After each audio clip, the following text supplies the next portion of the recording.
Hello, everybody. My name is Annika. I am a registered dietitian and a nutrition coach working with Corporate Form, and I'm very excited about making this video for you today. I am going to talk about bloating.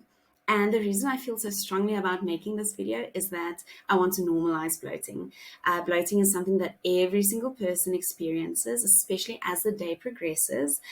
Me, myself, also has bloating. And you would usually realize that when you look at yourself in the mirror at night, in comparison to looking at yourself in the mirror in the morning, there's a big difference. And that's fine because bloating does pick up throughout the day because you've eaten, you've had a day, you've had some stresses, and that's completely normal. So I want to normalize bloating, but I also want to explain to you what the difference is between normal and abnormal bloating, because there is something like abnormal bloating. And if that is the case, I want to help you, and I want to help you realize that you need to maybe look into it a little bit more.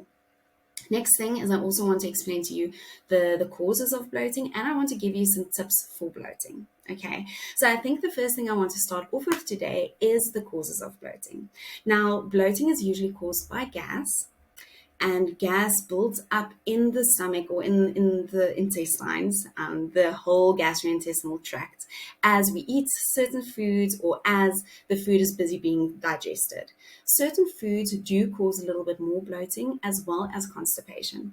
Reason being that it stays in the intestine for longer, and the longer certain foods or a stool, in the case of constipation, stays in the bowel, the more fermentation there will be, and fermentation causes gas causes bloating. Okay, so think about the causes of your bloating. If you think a root cause may be constipation, then that is where I would start, because if you can get rid of your constipation, your bloating would most probably get better as well. Okay, if it is not caused by constipation, other things could be eating a large meal. I mean, that food needs to go somewhere. Feeling a little bit distended after eating a large meal, completely normal. Don't worry about it. Abnormal levels of bacteria or fungus in the small or large intestine, that you will only know when you go do some certain tests. It's not the first place that I would start off with. So maybe keep a food journal, have a look at the types of foods that you eat. Are you constipated? Start with that first. Okay. All right. Next thing is slow motility, also called gastroparesis. Again, because it just causes food to go through the intestines a little bit slower. And like I mentioned earlier, the longer it stays in the intestines, the higher the risk for bloating would be. Food intolerances, and then also it can be a mind thing. If you keep on telling yourself, I'm going to be bloated after this meal, I'm going to be bloated after this meal, then guess what? You're going to be bloated after that meal. And there's a lot of people that tell me when they go on holiday, all of a sudden their symptoms are so much better. But the reason is you are relaxed and you're not as focused on your symptoms. So I'm not saying it's fake, but stress can make your symptoms worse. Okay, so try having your meal in a relaxed environment. Try not to stress about the bloating too much. I know it's very easy to say that and much more difficult to actually do, but keep that in mind and know that maybe your bloating is caused by your mind. All right. Hormones can also be a cause. So estrogen and progesterone can cause constipation, and as mentioned earlier in the video, constipation causes bloating. All right. And then also certain medications. Same thing, certain medications cause bloating, especially some pain medications, but it can also just cause some bloating anyway. Antibiotics can do that, like I mentioned, pain medications. There's a lot of different medications that have a direct effect on the gastrointestinal tract. Okay, so if you are on a new medication and you have realized that now all of a sudden I am bloated, give it a little bit of time, see whether when you come off of the medication, whether it's getting better again.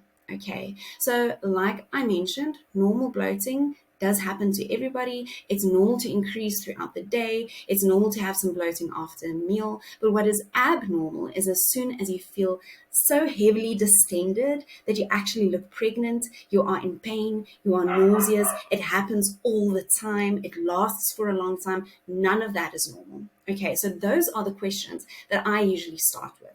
Firstly, when do you get bloated? Okay, so is it after a meal? Oh, that's fine. But if it's the entire day and it's not linked to a meal specifically, then maybe that's something to look into. Was there any pain? If there's pain, it's not normal. It's not normal to have pain when bloated. Did you feel nauseous? If no, I'm not worried. Okay, if no to pain, no to nausea, that's fine. But if it's a yes to both, it is not normal and it's something that we need to look into. How often does this happen? Every now and then, maybe after a meal. Oh, okay, no problem. But if it happens all day, if you wake up like this, you are in pain, and it lasts all day as well, that is not normal, and that's something that you need to look into. Okay, some tips for constipation, of course, but for bloating is firstly find the root cause. So yes, is it constipation? Then that is where we would start. Okay, journaling is a great idea because if you can journal and maybe track when you get bloated, you will find that maybe there's a trend. Maybe it's every time you eat a salad, and a salad is not necessarily bad, but at least then we know what the cause was. Okay, if you do feel in pain or it's like that really abnormal, distended type of bloating after a certain meal, then we can start cutting certain foods out. Okay, something that we would look at for people with really bad bloating is maybe a low FODMAP diet. Reason being that low FODMAPs cut out a few different fibers, meaning that it's more easy to digest. The food goes through the intestines a little bit faster, and the risk for bloating is lower. All right, psyllium husk can also help with bloating, especially because psyllium husk also helps with constipation. It's a certain fiber that pulls in liquid and it keeps that stool nice and soft, and then it just goes softer and faster through the digestive tract. Okay, I want you to avoid certain foods if this is something that you are struggling with. Things like alcohol, chewing gums, like I mentioned earlier, popcorn, salads, smoothies. These can all cause bloating just because of the extra gas that you are taking in. Of course, fizzy drinks as well. You are literally swallowing air. Okay, so I think a place to start with is, are you experiencing normal or abnormal bloat? If it is a normal type of bloat, then please don't stress about it. It happens to everybody. I want to normalize it. It is normal to have a little bit of bloating after a meal, especially one of those foods that I mentioned, like popcorn, salads, a smoothie, foods that are high in fiber, maybe a little bit more difficult to digest. Of course, also having a large meal, the food needs to go somewhere. That's fine. But I don't want you to be in pain. I don't want it to last long. I don't want you to feel nauseous.